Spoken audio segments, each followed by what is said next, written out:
सवाल आपकी ऊंचाई दूरी का है और ऊंचाई दूरी में सबसे इंपॉर्टेंट चीज होती है चित्र बनाना। अगर आपने चित्र बना लिया, समझ लीजिए आधी जंग जीत लिया आपने। तो चलिए शुरू करते हैं, पढ़ पढ़कर बताते हैं कि कैसे इसका चित्र बनेगा। सबसे पहले कहा है कि 7 मीटर ऊंचे भवन के शिखर से एक टावर के शिखर का उन्नयन कोण 45 डिग्री है, जबकि उसके पाद यानी पाद मतलब आधार से टावर के शिखर का उन्नयन कोण 60 डिग्री है। तो टावर की ऊंचाई ज्ञात कीजिए। तो टावर बड़ा होता है और भवन जो है वो छोटा होता है। तो हम भवन बनाएंगे, इधर छोटा बनाएंगे, ये बनाया, और टावर की ऊंचाई हमने बनाई है ज्यादा। ठीक, आधार से आधार मिला दीजिए क्योंकि दोनों जमीन पर स्थित होंगे, और ये ऊपरला शीर्ष का हिस्सा शीर्ष से इधर मिला दीजिए नीचे, इसके समांतर हमने ये रेखा खींच ली है। ठीक, इतना काम आप कर लिया। अब पढ़ते जाएंगे, बनाते जाएंगे। 7 मीटर ऊंचे भवन, यानी इस भवन की ऊंचाई है 7 मीटर, यहां से लेकर यहां तक।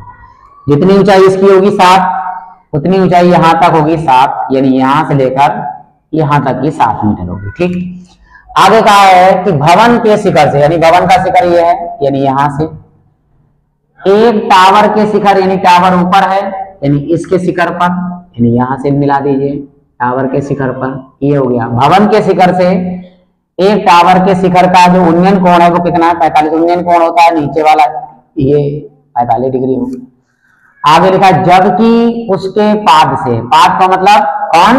भवन के पाद से, यानी ये आधार से, यानी यहां से टावर के शिखर का उन्नयन कोण 60 है, यानी भवन के आधार से टावर का जो शिखर है, यानी ये वाला, इसका जो उन्नयन कोण है वो कितना डिग्री है?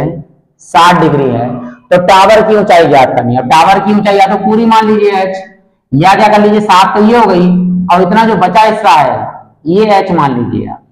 अब क्या करेंगे, h का मान निकाल के अब 7 में जोड़ देंगे, तो h + 7 जो है ये पूरी ऊंचाई जो है वो भवन की ऊंचाई, वो टावर की ऊंचाई हो जाएगी। ये आपने मान लिया।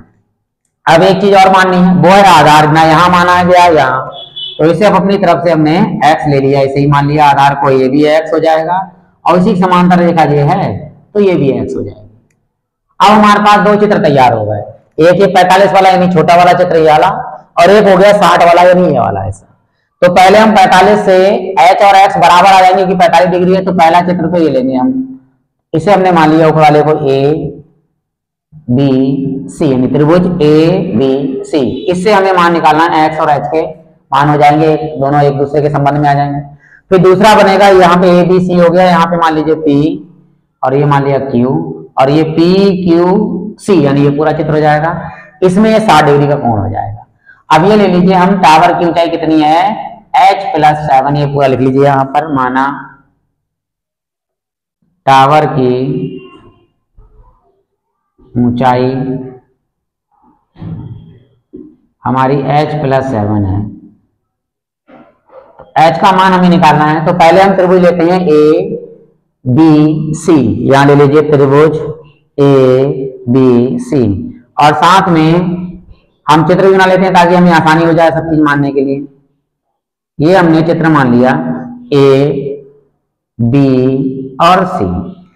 कोण कितना है? यानी थीटा जो है आपका वो 45 डिग्री है, यहाँ लिख लीजिए थीटा बराबर 45 डिग्री।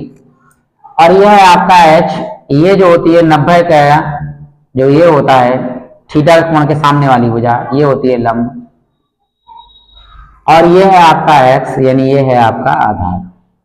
ठीक, आधार और जब लंब दिया हो तो tan फार्मूला लगता है, आपको ये पता है।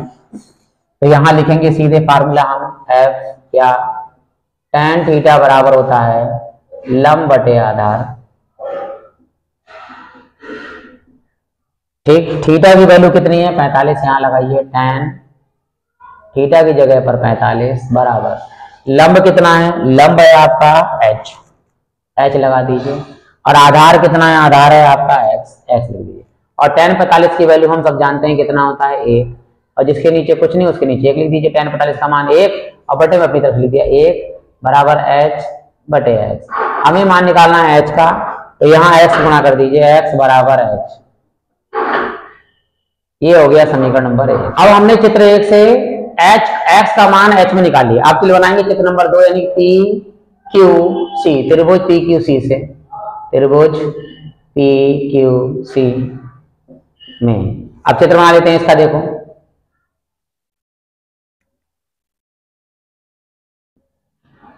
P Q और ऊपर वाला C। ठीक, कोण कितना है 60 डिग्री, यानी थीटा बराबर 60 डिग्री हो गया आपका। ठीक, आधार वही है आपका x, ये आधार, और लंब इस बार कितना है, लंब पूरा है यहां से लेकर, देखो Q से लेकर C तक, यानी h+7, ये पूरा हो गया आपका लंब, यहां लिख दीजिए। फिर लंब बटे आधार क्या होता है सूत्र आपका, tan, तो फिर लगा दीजिए यहां पर tan थीटा बराबर लंब बटे आधार। थीटा की वैल्यू इस बार कितनी है 60 डिग्री, बराबर लंब कितना है h+7 और आधार कितना है आपका x।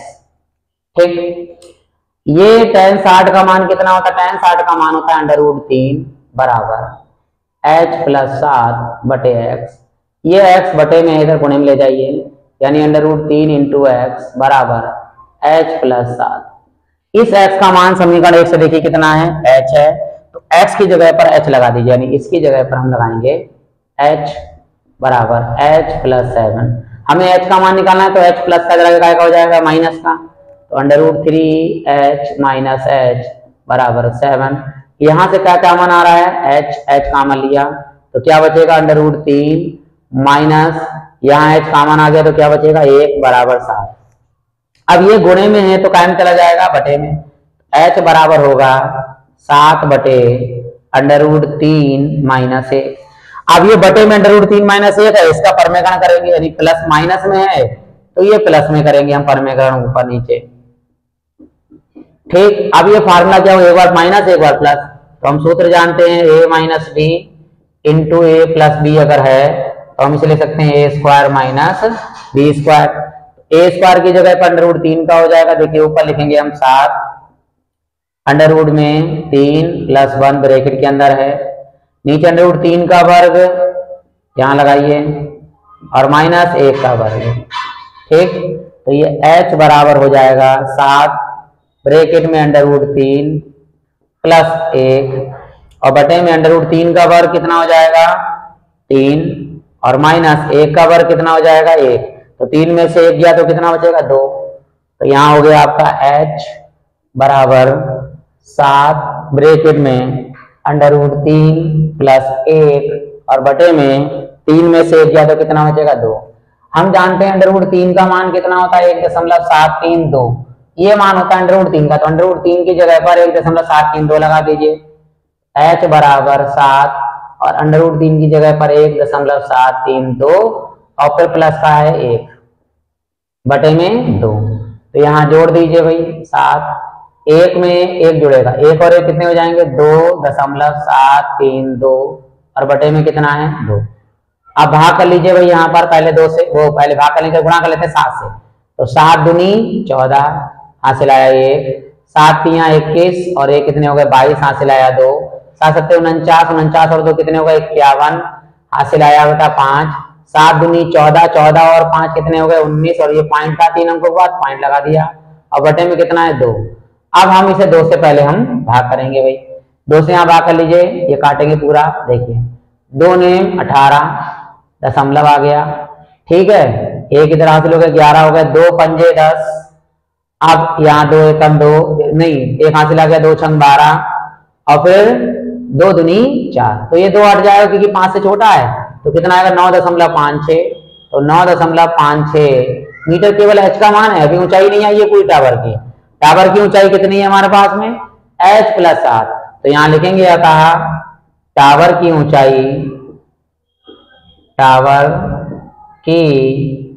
ऊंचाई जो है वो है h+7। भाई h का मान कितना निकाला, h का मान निकाला है 9.56 और प्लस कितना है 7, 7 कहाँ जुड़ेगा 9 में, तो 9 और 7 कितने हो गए 16, दशमलव कितना है 5-6 और काय में है दूरी मीटर में है। ये टावर की ऊंचाई आपकी ज्ञात हो।